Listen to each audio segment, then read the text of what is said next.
Anyways, getting to it. Let me move up a little bit. Be nice and personal, because this is personal. All right, so why I moved to Africa. I moved here for a better lifestyle, meaning I moved here because I couldn't see me.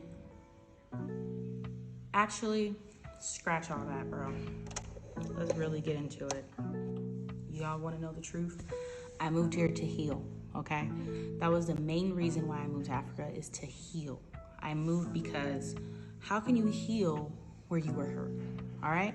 Let me say that again for the people in the background. How can you heal when you, where can you, why do I always go, like I'm a cat, like, anyways, how can you heal where you were hurt? So growing up, you know, as a Black American, we have a lot of generational curses that are passed down from generation to generation, right? We all know this. We're all aware of trauma from slavery and growing up in America, racism, all that. So all that was piled onto me as a Black woman growing up in America. So learning this and understanding this fully and having a whole 180 after having my children, I realized, like, I don't want my children to go through what I went through, right? I don't want my children to suffer the way that I've suffered in the way that I'm trying to heal myself while raising my children. So I had to really put myself first in this aspect as a mom, as a wife, as a mother. Mom is the same, but you know what I mean, as a friend, as anybody, as anyone to anybody, right? So I really had to like hone in on myself. And during the last 2 years of my time in America, I was healing, but I was going through like changes, physical changes. I was gaining weight, I was depressed, I was just isolating myself from people because I knew, like, okay, like I'm breaking out of the shell, my mental space that I used to be in for 20 something years. Well, actually, how old was I? I'm 32 now, I was 30. So 30 years I was going through shedding all this, and it was extremely hard. Like, healing is not easy.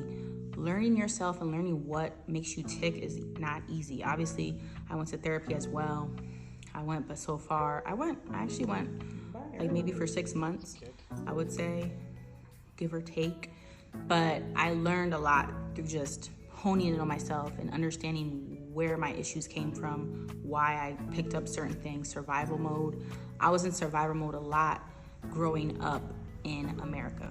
So that, in a nutshell, is like literally the main reason why I moved to Africa, to come back home, to come back where my ancestral roots are, to get to know me again, okay? So I did get to know me while I was healing in America, but all them vices that I had were so easy to get a hold of that I couldn't break that cycle there. You know what I mean? Like, I had to get out from there. I'm covering up this because my bra is showing. I know y'all can see. But anyways, I had to break that cycle. So it had to be a drastic change, you know what I mean? Because it was happening for years and years. Even before I was born, it was happening to my mom, it was happening to my dad. So that cycle of Black Americans getting treated the way that we're being treated, the trauma that we never healed from, that people want to brush under the rug, and that's a lot of ways that Black Americans go through as well. Like, oh, don't tell your outside business to the world. Like, we have to have these conversations because we have to figure out what the reasons are as to why we're suffering still as a community, as a people. And then we have to heal from that, and we have to grow together. So that is a main reason why I moved here, is to heal, okay? Just don't say